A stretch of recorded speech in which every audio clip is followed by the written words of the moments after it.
વ્યક્તિ બહારના લોકો માટે જેટલા સારા રહેવાનો પ્રયત્ન કરે છે તેવું નજીકના માણસો માટે શા માટે નહીં?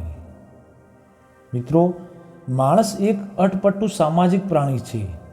તે ક્યારે કેવું વર્તન કરશે તેનું અનુમાન કરી શકાય છે. વર્તનની પાછળ માણસની ગણતરી હોય છે. કોણ કામનું અને કોણ નકામું એનું એની પાસે ગણિત હોય છે. વ્યક્તિ બહારના લોકો સમક્ષ અને સમાજ સમક્ષ પોતાની સારી છાપ ઊભી કરવાનો પ્રયત્ન એટલા માટે કરતો હોય છે કે પોતાના સારા વર્તનનો પ્રતિભાવ મળે, લોકો પોતાને સજ્જન ગણે, નમ્ર અને વિવેકી માને. એમ કરવાથી બીજા માણસ પર પડેલી સારી છાપનો લાભ ઉઠાવી શકે છે. સમાજમાં પોતાની પ્રતિષ્ઠા કે આબરૂ બગડે તો અનેક પ્રકારનું નુકસાન થાય એવી બીકે પણ સજ્જન હોવાના દોડ કરે છે. માણસનું સાચું સ્વરૂપ બહાર આવે ત્યારે તેના વિશે સારી ધારણા રાખનાર કહેતો હોય છે કે તમને આવા નહોતા ધાર્યા. પણ હકીકતમાં માણસ માટેની ધારણા કે અપેક્ષા ન રાખવામાં સાર છે.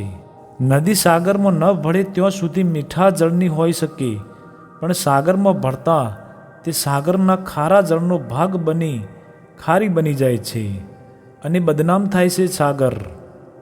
કારણ કે નદીઓ જ ખારાશ ખેંચી લાવીને સાગરમાં પધરાવે છે.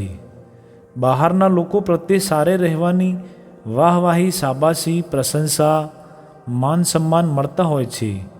અતિથિ વિશેષ કે મુખ્ય મહેમાનો કેટલા બધા ભરપેટે વખાણ થતા હોય છે, પણ તેમના જેવા સદગુણોનું સ્વાર્થારોપણ કરવામાં આવે છે તેવા ન પણ હોઈ શકે. માણસ ખપના માણસની ઓળખાણ કરવા એટલા માટે મથે છે કે તેની ગુડબુકમાં આવવાના અનેક ફાયદા હોય છે. મિત્રો, પાર્વતીજી અને શંકર ભગવાનની એક કથા છે. તે મુજબ એક દિવસ પાર્વતીએ મહાદેવને કહ્યું, આ લોકોમાં મનુષ્યો એવા કામ શા માટે કરતો હશે કે જેથી લોકોમાં તે નિંદાય? ત્યારે મહાદેવે કહ્યું કે જગતમાં લોકોનો પ્રવાહ જ એવો છે કે ગમે તેવા સિદ્ધની પણ નિંદા કરે. પાર્વતીજીએ કહ્યું, એમ ના બને. સાચવીને લોકો કહે તેમ ચાલીએ તો કોઈ વિરુદ્ધ ના બોલે. શિવજીએ કહ્યું, તો ચાલો આપણે જોઈએ. એમ કહી નંદી પર તેઓ પાર્વતીજી અને ગણપતિ ત્રણેય એક શહેરમાં ગયા. તેમને જોઈને લોકોએ કહ્યું, આ ત્રણેય કેટલા નિર્દય છે. મૂંગા પ્રાણી પર ત્રણેય જણ ચડી બેઠા છે. એ સાંભળી મહાદેવજી નંદી પરથી ઉતરી જ પડ્યા. એ જોઈ લોકો બોલ્યા, જોયું, આ સ્ત્રી કેટલી ક્રૂર છે. આ વૃદ્ધ ડોસાને ચલાવે છે અને પોતે નંદી પર આરામથી બેઠી છે. એને જરા પણ શરમ નથી આવતી. લોકોની ટીકા સાંભળી પાર્વતીજી પણ નંદી પરથી ઉતરી નીચે ચાલવા લાગ્યા. ફરી પાછા લોકો બોલવા લાગ્યા, આ છોકરો બદમાશ લાગે છે.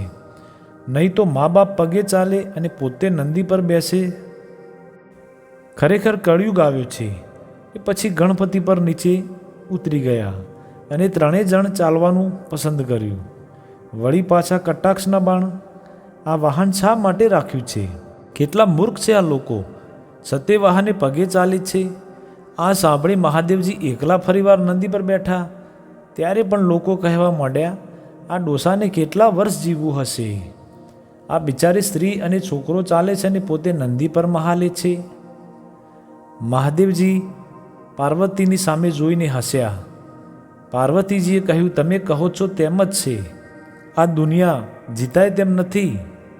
ઘણા લોકો બિચારા દુનિયાની નિંદાથી ગભરાઈને પોતાની રીતે વર્તવાને બદલે બહારથી સારા દેખાવાનો પ્રયત્ન કરે છે. દુનિયા દોરંગી છે એ જાણનાર ઠગો પોતે ચોરંગી બનતા હોય છે. માણસની શોભા તેના સદગુણોમાં છે, પણ દુનિયામાં સદગુણોની કદર થતી નથી. માટે બહારના લોકો સામે દંભી વર્તન દાખવતા હોય છે. ઘરના લોકો સદાય નિકટ રહેતા હોય છે. અતિ નિકટતા પ્રેમ અને લાગણીમાં ઓટ આવવાનું નિમિત્ત બને છે. ઘરમાં પણ માણસ સદગુણીની જેમ વર્તે તો ઘરના લોકો તેનું શોષણ કરે છે. નજીકના અન્ય લોકો પણ સારા માણસની અપેક્ષા કરે છે. આ તો ઘરના માણસ છે, તેમની સામે ગમે તેમ વર્તીએ તો ચાલે, એવો ખોટો ખ્યાલ નજીકના લોકોને સહજ રીતે વર્તવાની પ્રેરણા આપે છે. ઘણીવાર સજ્જન માણસ પણ નજીકના માણસનું ગેરવર્તન જોઈ કહેતા હોય છે કે સારા રહીને મને શું મળ્યું. ઘરમાં પણ સ્વાર્થ સામ્રાજ્ય હોય છે. એ સ્વાર્થ ન સંતોષાય તો નજીકના લોકો માણસને હળધૂત કરતા હોય છે. મિત્રો, ક્રોધ અને લોભ પણ માણસના મહાશત્રુઓ છે. નજીકના લોકોમાં નિકટતાને કારણે માણસ સ્વજનના ગુણોને બદલે દોષો જોતો હોય છે, એટલે વાંકું પડતા વાર નથી લાગતી. પરિણામે અસહિષ્ણુતા ક્રોધને નિમંત્રક બને છે. લોભ એ આગમાં ઘી હોમવાનું કાર્ય કરતો હોય છે. પરિવાર એ 7 સૂરોનો વાજો છે. મિત્રો, આ વિડીયો આટલે સુધી જ હતો. જો તમને વિડીયો સારું લાગ્યું હોય તો પ્લીઝ વિડીયોને લાઇક, શેર અને ચેનલને હમણાં જ સબસ્ક્રાઈબ કરી લેજો.